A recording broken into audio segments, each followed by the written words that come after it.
السلام علیکم ورحمۃ اللہ وبرکاتہ۔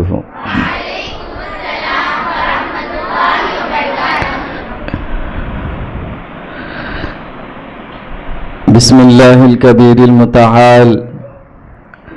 والحمد للہ الذی کتب علی نفسہ الرحمہ وهو الرحمن الرحیم والصلاة والسلام علی رسول الہدایۃ والمعرفہ رسول السلام والاسلام رسول المحبت والإخاء وعلى آلہ واصحابہ وازواجہ وذریاتہ وأہل بیتہ وبارک وسلم تسلیما کثیرا کثیرا، اما بعد۔ قال اللہ تبارک وتعالی فی کلامہ المبارک: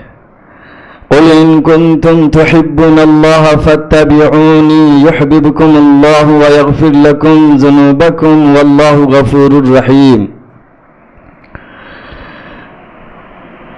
وقال النبی صلی اللہ علیہ وسلم: لا یؤمن احدکم حتی اکون احب الیہ من والدہ وولدہ والناس اجمعین،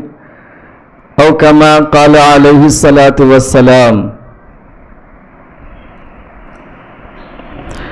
ہے سراپا اجالا ہمارا نبی،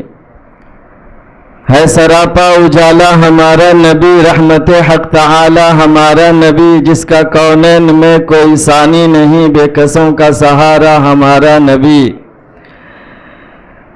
ابو بکر و عمر اور عثمان علی، ابو بکر و عمر اور عثمان علی، سب کا آقا و مولا ہمارا نبی، رب کا محبوب ہے، رب کا پیارا نبی، سب کی آنکھوں کا تارا ہمارا نبی۔ اب نبی نہ قیامت تلک آئیں گے، اب قیامت تلک ہے ہمارا نبی، پتھروں دیکھو پڑھنا ہے کلمہ تمہیں جب کرے گا اشارہ ہمارا نبی۔ اسٹیج پر بیٹھے ہوئے حضرت مولانا عبد الجبار طیب ندوی صاحب، حضرت مولانا سرفراز عالم ندوی صاحب، اور ہمارے دائیں طرف جامعۃ الصالحات کے معلمات، سامنے بیٹھے ہوئے ہمارے عبداللہ بھائی اور عزیز طالبات، آج کا یہ خوبصورت پروگرام جس نسبت سے منعقد ہوا ہے، اللہ کرے کہ ہمارے اس پروگرام کو اللہ کے یہاں قبول کر لیا جائے اور یہ پروگرام ہم سب کی مغفرت کا ذریعہ اور سبب بنے، چونکہ یہ کوئی عام محفل، کوئی عام مجلس، کوئی عام بزم، کوئی عام جلسہ اور اجلاس نہیں ہے، یہ اس آقا محمد مصطفیٰ صلی اللہ علیہ وسلم کی طرف منسوب کر کے منعقد ہوا ہے، جس پر ساری دنیا مرتی ہے۔ عزیز طالبات، میں آج سب سے پہلے آپ کے ناظم صاحب، نائب ناظم صاحب اور تمام معلمات کو آج کے اس خوبصورت پروگرام کو سجانے اور منعقد کرنے کے لیے مبارکبادی پیش کرتا ہوں اور دعا کرتا ہوں اللہ آپ کے خلوص کو قبول فرمائے۔ دنیا میں بہت سارے لوگ آئے اور گئے، ان میں اکثر وہ لوگ ہیں جن کو دنیا نہ جانتی ہے، نہ آج وہ لوگ گزرے ہوئے دنیا کی نظر میں محفوظ ہیں، لیکن بے شمار لوگ ایسے بھی آئے گئے جنہوں نے اپنے علمی، فنی، عسکری کارنامے کی وجہ سے انہوں نے ایک چھاپ چھوڑا اور دنیا آج بھی ان کو یاد کرتی ہے۔ ان میں بادشاہ بھی ہیں، فوجی جرنیل بھی ہیں، ان میں شعراء بھی ہیں، حکماء بھی ہیں، فلسفی بھی ہیں، دانشور بھی ہیں، فاتحین بھی ہیں، جن کی زندگی میں ایک کشش ہے اور لوگ توجہ کی نظر سے ان کی زندگی کو دیکھتے ہیں، لیکن ان سب میں سب سے بڑے اور سب سے اصل جو لوگ ہیں جنہوں نے اپنے علم و عمل کی روشنی سے دنیا کو منور کیا، وہ انبیاء علیہم السلام کی ذات ہے۔ انبیاء علیہم السلام مختلف زمانے میں اس دنیا میں آتے رہے اور اپنے اپنے دور کے تقاضے کے مطابق انہوں نے اپنی امت کی رہنمائی کی اور اس دور میں علم و عمل کا ایسا چراغ روشن کیا جس چراغ کے کوئی مقابلہ نہیں کر سکتے تھے۔ اور پھر اخیر میں باری آتی ہے ہم سب کے آقا محمد مصطفیٰ صلی اللہ علیہ وسلم کی۔ رسول اللہ صلی اللہ علیہ وسلم کی تعریف اگر ہم کریں تو ہو سکتا ہے دنیا یہ کہے کہ یہ مسلمان ہے، اس لیے یہ محمد صلی اللہ علیہ وسلم کی تعریف کر رہا ہے۔ لہٰذا آج میں دو بڑے عیسائی مصنف کی دو بات اور اس کے زندگی کا دو واقعہ بیان کر کے ثابت کرنا چاہوں گا کہ اس دنیا میں ہمارے آقا محمد مصطفیٰ صلی اللہ علیہ وسلم جیسی شخصیت نہ آئی نہ آئے گی، اور آج پوری دنیا اس بات کا اعتراف کرتی ہے۔ عیسائی مصنف مائیکل ہارٹ، جس نے اپنی ایک مشہور کتاب دی 100 لکھا، اور اس کتاب میں اس نے سر فہرست محمد صلی اللہ علیہ وسلم کو رکھا ہے۔ وہ آگے ایک جگہ لکھتا ہے کہ میری عقیدت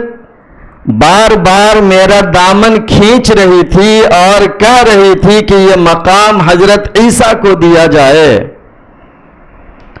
میں نے کئی دنوں تک، کئی مہینوں تک اس پر غور و فکر کیا، اور پھر میرے دماغ نے مجھے کہا کہ حقیقت میں اس کا حقدار صرف اور صرف محمد صلی اللہ علیہ وسلم ہے، اور اس نے پھر سب سے اول نمبر پر محمد صلی اللہ علیہ وسلم کو رکھا۔ اسی طریقے سے ایک مشہور مصنف عیسائیوں میں گزرا ہے، تھامس کارلائل کے نام کا۔ اس نے ایک مشہور کتاب ہیرو ورشپ کے نام سے لکھی ہے۔ وہ شخص ایک جگہ برٹش میوزیم ہال میں لیکچر دیا کرتا تھا، اور اس کے عالمانہ گفتگو سننے کے لیے پورے یورپ کے لوگ امٹ کر آ جایا کرتے تھے۔ لوگ اس کی تقریر کو، اس کے لیکچر، اس کے وعظ کو بہت پسند کیا کرتے تھے۔ ایک مرتبہ جب اس نے ہیرو ایز پروفیٹ کے نام سے لیکچر دیا تو بہت سارے لوگ بڑی تعداد میں وہ لیکچر سننے کے لیے جمع ہوئے، اور اس نے اس عنوان اور ٹاپک کے لیے جو نام منتخب کیا تھا وہ نام حضرت محمد صلی اللہ علیہ وسلم کا تھا۔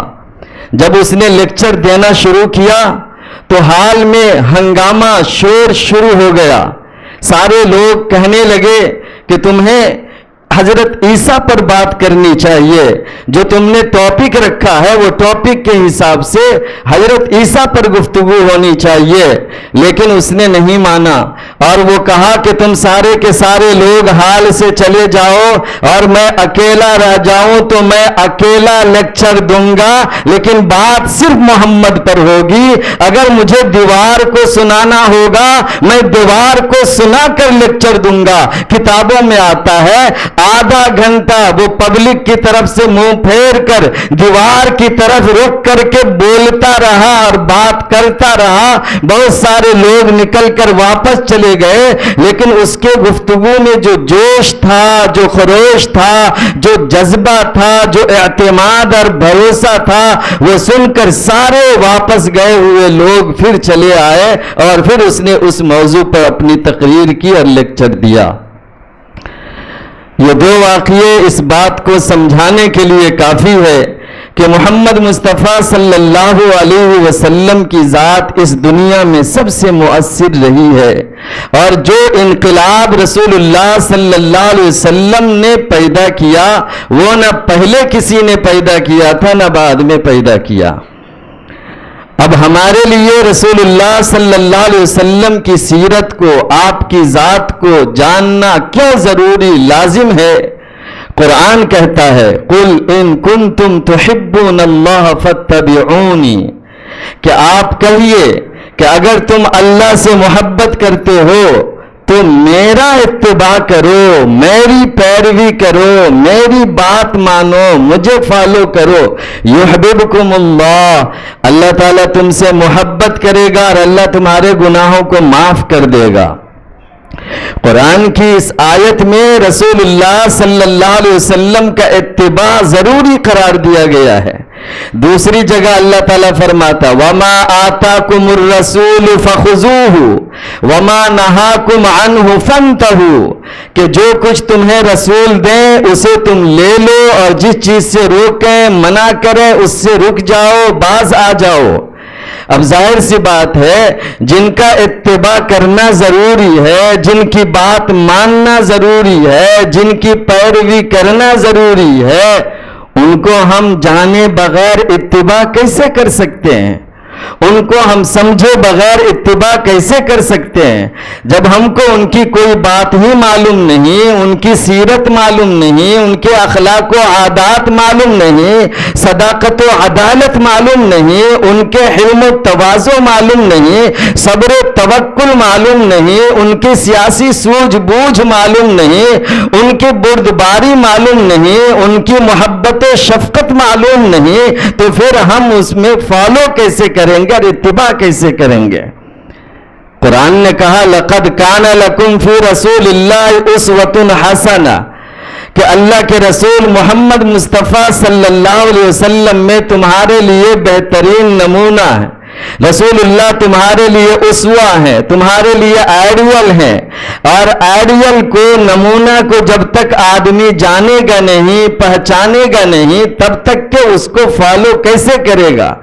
اس کی پیروی کیسے کرے گا؟ لہذا نبی کا اتباع چونکہ ضروری ہے، فرض ہے، واجب ہے، اور یہ نبی کو جانے بغیر نہیں ہو سکتا ہے، لہذا ہر مسلمان کے لیے، یوں تو دنیا کے تمام انسانوں کے لیے ضروری ہے کہ محمد صلی اللہ علیہ وسلم کی سیرت کو جانے، محمد صلی اللہ علیہ وسلم کو مانے، اور پھر آپ صلی اللہ علیہ وسلم کی اطاعت و فرما برداری کرے۔ لیکن جو لوگ ایمان نہیں لائے ہیں ابھی ہم ان کو سائڈ کرتے ہیں، اور جو ایمان لائے ہیں ان کے بارے میں گفتگو کرتے ہیں کہ کم سے کم جو ایمان لائے ہیں ان کے لیے تو ضروری ہے کہ وہ نبی کو جانیں، اور نبی کو جان کر نبی کی زندگی کی پیروی کریں، نبی کی سیرت کو، نبی کے اخلاق و کردار کو اپنائیں۔ لہٰذا آج کا یہ پروگرام آپ کے لیے جو منعقد ہوا ہے اس کے پیچھے اصل مقصد یہی ہے کہ ایک دن کے ایک چھوٹے سے حصے میں ہم سے جو ہو سکتا ہے لا یکلف اللہ نفسا الا وسعها پر عمل کرتے ہوئے ہم جو کچھ آپ کو 2 گھنٹے میں بتا اور سکھا سکتے ہیں، اس کے لیے یہ محفل آج کے دن ہر سال منعقد ہوتا ہے، اور آج بھی منعقد ہوا ہے۔ میں نے خطبے میں جو حدیث پڑھی تھی، آقا نے فرمایا تم میں سے کوئی بھی شخص مومن کامل نہیں ہو سکتا جب تک میں اس کے نزدیک اس کے ماں باپ، اس کے اولاد اور بیوی بچے سب سے زیادہ محبوب نہ ہو جاؤں۔ لہٰذا رسول اللہ صلی اللہ علیہ وسلم سے محبت ایمان کا جز ہے، ایمان کا حصہ ہے۔ نبی سے محبت کے بغیر کوئی مومن مسلمان نہیں ہو سکتا ہے۔ لہٰذا نبی کا اتباع ہو یا نبی سے محبت ہو، یہ سب کچھ کرنے کے لیے ضروری ہے کہ ہم پہلے نبی کو جانیں اور نبی کو پہچانیں۔ آج کا یہ پروگرام اسی مقصد سے منعقد ہوا ہے۔ میں دعا کرتا ہوں، میری تقریر نہیں تھی، کچھ باتیں شروع میں آپ کے سامنے رکھنے کے لیے مجھے کہا گیا تھا۔ باتیں تو بہت ساری ہیں جو سیرت کے موضوع پر آپ کے سامنے رکھی جا سکتی ہیں، ہمارے معلمات کو ذمہ داری دی گئی ہے انشاءاللہ رسول اللہ صلی اللہ علیہ وسلم کی حیات مبارکہ سے متعلق جو بھی ضروری اور اہم معلومات ہیں ہمارے معلمات آپ کے سامنے رکھیں گے، آپ غور سے سنیں۔ آپ کچھ باتوں کو یاد کریں اور لکھیں. ابھی کچھ دنوں کے بعد سیرت کوئز کا مقابلہ ہونے والا ہے, آپ کو اس میں بھی کام آئیں گے, چونکہ سیرت سے متعلق ہی سوالات پوچھے جائیں گے امتحان میں. لہٰذا آپ غور سے سنیں, باتوں کو یاد رکھیں اور لکھنے کی کوشش کریں. ہم اخیر میں پھر دعا کرتے ہیں کہ اللہ تعالی ہم سب کی محنتوں کو, ہم سب کی خدمات کو, ہم سب کے جذبات کو, اس پروگرام کو اللہ شرف قبولیت عطا فرمائے. وآخر دعوانا ان الحمدللہ رب العالمین.